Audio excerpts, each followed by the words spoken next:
Olá, eu sou a professora Bárbara e hoje a gente vai discutir um pouquinho sobre a sociedade feudal, mais especificamente sobre a sociedade feudal europeia.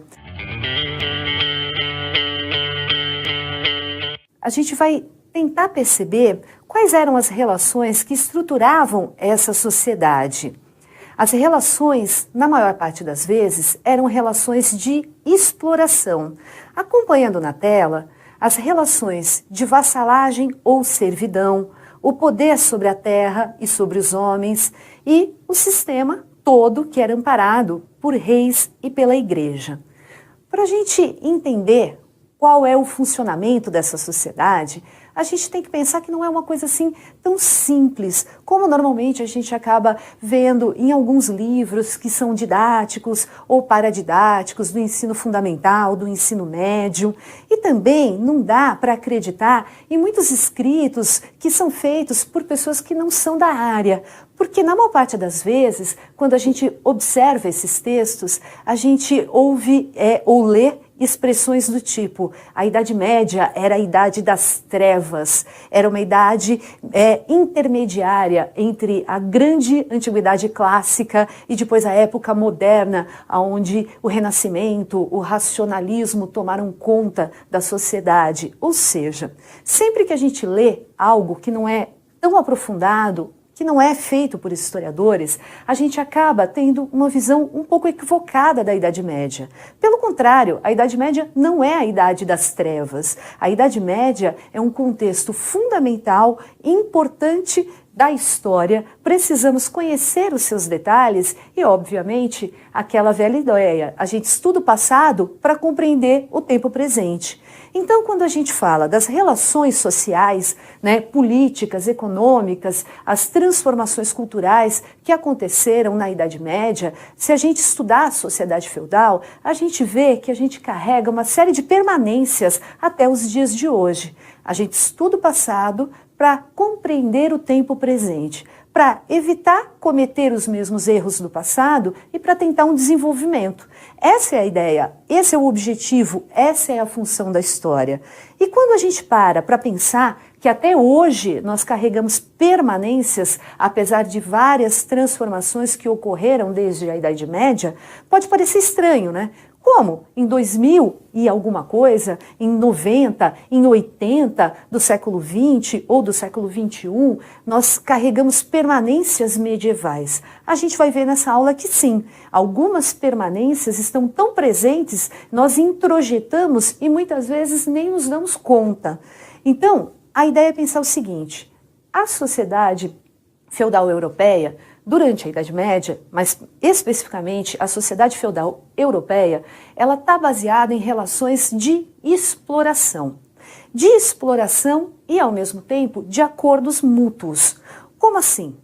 A gente tem, basicamente, a economia agrária. O forte da economia na sociedade feudal europeia era a agricultura. Vamos falar mais para frente do comércio. Mas o forte, o pesado da economia era a agricultura. Consequentemente, você precisa de pessoas para trabalhar na terra. Se você tem que ter pessoas para trabalhar na terra, você tem pessoas que ganham, que lucram com a exploração desses trabalhadores, ou seja, desses camponeses. Então a gente tem uma relação estabelecida de servidão, e também de vassalagem. Qual que é a ideia? Na maior parte das vezes você tem um pedaço de terra, de diferentes tamanhos, diferentes dimensões, depende muito do seu proprietário e depende muito da região. Esse pedaço de terra, ele é dividido em partes, o proprietário tem a maior parte das terras e, obviamente, o restante da sua terra é dividido em pedaços. Para cada pedaço de terra, você tem uma pessoa, uma família trabalhando, seus servos, seus vassalos, ou seja, é uma ideia de uma troca de favores. As pessoas ficavam dentro dessa propriedade, desses feudos, que eram de propriedade, na maior parte das vezes, dos nobres, dos senhores feudais, em troca do trabalho, recebiam proteção. Então você fica numa propriedade, você se sente seguro nessa propriedade, você tem onde morar, você tem o que comer, porque você está trabalhando na terra e você pode aproveitar parte do que você plantou para você e, obviamente, você recebe a proteção. Sem dúvida alguma, é um sistema de exploração quase que total, porque o dono da grande propriedade, o senhor feudal, ele vai receber não só todos os alimentos que foram produzidos por esses camponeses, né, para poder comercializar e ter seu lucro, como ele também recebe, através de vários outros impostos, uma série de outros elementos que vão agregar, obviamente, ao final de um período, de uma temporada de plantio, né, a sua fortuna. É uma relação de servidão, é uma relação de exploração, mas não deixa de ser um acordo mútuo. É o que era possível para aquele contexto. Essa relação, ela acontecia com o apoio da igreja. É óbvio que a nobreza apoiava, a igreja apoiava, porque era interessante. Você, ao mesmo tempo, você faz a economia girar, você fazendo a economia girar, o país se desenvolve, consequentemente, é uma forma de controlar toda a massa trabalhadora. Era uma sociedade que você tinha pouca ou quase nenhuma mobilidade social. Por exemplo, se eu sou filho de camponês, né, o meu pai fez um acordo, né, com um senhor feudal e vai trabalhar junto com toda a família nas terras desse senhor feudal. A partir do momento que meu pai falece, eu vou, como filho, como filha, assumir o acordo, as responsabilidades que antes eram do meu pai. Essa relação, ela vai acontecer e vai ser transmitida de geração para geração. Esse acordo, essa relação de servidão, ela é transmitida de geração para geração, de pai para filho, de filho para neto e assim sucessivamente. Né? A não ser em poucos casos em que os acordos eram quebrados. Ou seja, era uma vida de exploração. Na maior parte das vezes, se eu nasci camponês, muito provavelmente eu vou morrer camponês. Então, era uma sociedade que ela estava dividida, sim, em classes, em grupos. Dificilmente havia mobilidade social, não significa que não existia, porque sempre existe exceção. A gente não pode achar que a história é sempre tão fechadinha, quadradinha e cristalizada. E todo esse sistema, como eu falei anteriormente, ele era apoiado pela nobreza e pelo clero. Era interessante, desenvolvia a economia e, ao mesmo tempo, você controlava a sociedade. Olhando para a tela. Ao mesmo tempo, o que a gente percebe? Se vocês olharem, a gente vê uma cidade medieval. Olhem, observem os muros dessa cidade. Observem que é a ideia de uma fortificação. Por que a gente fala disso? Na maior parte das vezes também, de uma forma um pouco simplista, a gente acha que quando falamos de sociedade feudal, quando falamos de Idade Média, tudo acontecia dentro dos feudos. Só existiam os feudos. Ou seja, você tem o camponês, o trabalhador da terra, o senhor feudal a quem ele deve responsabilidades, a quem ele paga impostos, taxas. Ou seja, uma relação de exploração, ao mesmo tempo isso tem o apoio da nobreza, que tem o apoio do clero, que manda na nobreza, que manda nos camponeses, que decide tudo e acabou aí. Não é simples assim. Você tem também o comércio acontecendo, você tem também as cidades. Então, se você tem as áreas rurais dos feudos, você tem também um comércio acontecendo nas cidades. As cidades tinham várias características. A principal delas, a primeira delas, era servir como local fortificado, de proteção para os moradores dali. Então, por isso os muros, né? Para que você evite invasões e uma série de outras questões que poderiam comprometer a vida das pessoas na cidade. Nas cidades também é onde acontecia boa parte do comércio. Vamos entender. Tem comércio? Normalmente as pessoas pensam, não, na Idade Média tudo era feito à base de trocas de mercadorias. Não, isso é uma bobagem. Claro, acontecia também trocas de mercadorias, né, entre camponeses, de um feudo para outro feudo, mas é claro que a moeda estava ali, acontecia a compra e a venda de mercadorias. Na maior parte das vezes, os comerciantes, os chamados burgueses, eles acabavam tendo que seguir as regras impostas pela Igreja Católica e também pelos nobres para poder comercializar seus produtos. Eles tinham que pagar uma série de impostos e uma série de taxas para poder comercializar nos feudos, no entorno dos feudos, porque afinal as terras eram de propriedade dos senhores feudais. Então o comércio, muitas vezes, ele acabava não sendo tão lucrativo. Essas feiras medievais que aconteciam, né, no entorno, né, dos feudos, elas acabavam privilegiando não o comerciante, privilegiando o senhor feudal, o dono, o proprietário das terras. Por quê? Para que o comerciante, então, pudesse comercializar suas mercadorias, ele pagava muitas taxas para o senhor feudal. O senhor feudal, mais uma vez, lucrava. Então, voltando para a cidade.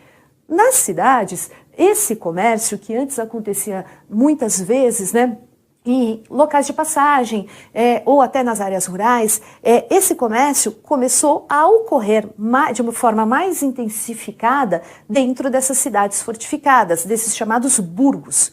Esses comerciantes, eles começaram a desenvolver uma série de atividades em grupo, muitas vezes, as chamadas corporações de ofício, que regulamentavam o tipo de produção, o preço dos produtos, havia um auxílio e uma ajuda mútua, e eles começaram a se libertar das garras dos senhores feudais, de boa parte da nobreza e também da igreja. Claro que esses comerciantes, eles acabaram sendo muito criticados, porque para a igreja, naquele contexto, né, o lucro é algo pecaminoso. A igreja, na era medieval, ela estava ali sendo conhecida, ou era conhecida, como o principal senhor feudal. Como assim? A igreja, se a gente pensar naquela famosa piramidezinha, né, quando a gente vai falar das classes sociais, dos grupos sociais, a igreja estava no alto. Ela, obviamente, e seus representantes eram considerados representantes de Deus na Terra. Obviamente, eles acabavam influenciando em todas as decisões políticas, econômicas e também no controle da sociedade como um todo. Na medida que os comerciantes conseguiram fugir um pouco das garras da igreja, desse sistema de controle, eles passaram a ser acusados. E cada vez mais a igreja tentava retomar o seu poder, né? Então a gente tem aí dois contextos, né? No mesmo contexto, a gente tem dois grupos. A gente tem a nobreza, a igreja, os senhores feudais, que na maior parte das vezes vivem da agricultura, né? E obviamente recebem, né, todos os seus lucros desse tipo de produção, e por um outro lado, comerciantes que estão tentando também lucrar, ter lucros através de um outro tipo de atividade. Claro que os interesses de um vão se confrontar com os interesses dos outros. Nessas cidades, nessas vilas fortificadas, né, que eram muradas, como eu acabei de falar, você tem uma série de questões que são interessantíssimas, né? Aparentemente, a vida na cidade sempre é melhor que a vida no campo, né? Ou, em outros momentos, a gente acaba idealizando a vida no campo, falando dos horrores da vida da cidade. Nesse contexto, era ruim e bom, tanto no campo quanto na cidade. Depende do seu olhar. Nas cidades, apesar de toda a proteção, né, apesar desses comerciantes, né, conseguirem contribuir para o desenvolvimento da vida urbana, conseguirem ter seu lucro, desenvolver suas atividades, você tem uma situação super complicada. Você ainda tem aí as mãos dos representantes da igreja tentando controlar. Você tem cidades que você não tem um mínimo de infraestrutura, por exemplo, não tem sistema de esgoto numa cidade, e as pessoas estão ali todas juntas tentando ganhar sua vida. A igreja, claro, impondo seus valores, seus dogmas, suas doutrinas, né? Claro, defendendo alguns grupos, acusando outros grupos de usura, por exemplo, os comerciantes, dizendo que uns são pecadores, outros não, e na maior parte das vezes, na medida que a igreja tenta impor os seus valores, os seus dogmas e suas doutrinas, ela tenta convencer a maior parte da população, e consegue, né, de que esses dogmas, esses valores, eles devem ser seguidos pelo indivíduo ou pelos indivíduos durante toda a vida. Na maior parte das vezes, esse tipo de controle ele é feito através do medo. né? É sempre colocando medo nas pessoas. Olha, se você não se comportar de determinada forma, você vai sofrer consequências. Se essas consequências não acontecerem aqui na Terra, não forem terrenas, elas acontecerão em outro local. Então, na maior parte das vezes, a igreja, através do medo, conseguia o controle da sociedade. Olhando para a tela, o clero e a administração das terras. Eu falei agora há pouco, o clero, fora todo esse controle, ele era considerado o principal senhor feudal. Como assim? Boa parte das terras da Igreja Católica, naquele contexto, né, eram doações. Muitas eram doações, muitas eram acordos com a nobreza, muitas eram essas terras eram adquiridas através dessas relações de servidão. Então, se a gente parar para pensar, quem era o maior senhor feudal da Europa medieval, sem dúvida alguma, era a Igreja Católica. Ou recebiam as terras de doação, ou muitos dos religiosos traziam terras como herança, a partir do momento que entravam na igreja, e ainda, né, obviamente, muitos impostos, muitas taxas acabavam rendendo mais terras e mais propriedades para a igreja. Então, sem dúvida alguma, os senhores feudais, nas áreas rurais, eles tinham uma importância muito grande porque eram os grandes proprietários de terra. Mas, pensando nessa sociedade feudal, o principal proprietário, o principal senhor feudal ainda era a Igreja Católica e todos os seus representantes. Olhando para a tela mais uma vez, a gente tem que pensar o seguinte: finalizamos o estudo do tema a sociedade feudal, mas presta atenção, a gente tem a obrigação, como historiador, como pesquisador na área de história, como futuro professor de história, de correr atrás de mais informações, de aprofundar os temas. Então, é fundamental que você leia todo o conteúdo teórico da unidade, que você investigue, leia, assista os materiais complementares que foram indicados nessa unidade e não pare por aí. Cada vez mais, vá construindo seu conhecimento e buscando novas informações. Então, finalizamos a aula de hoje e até a próxima.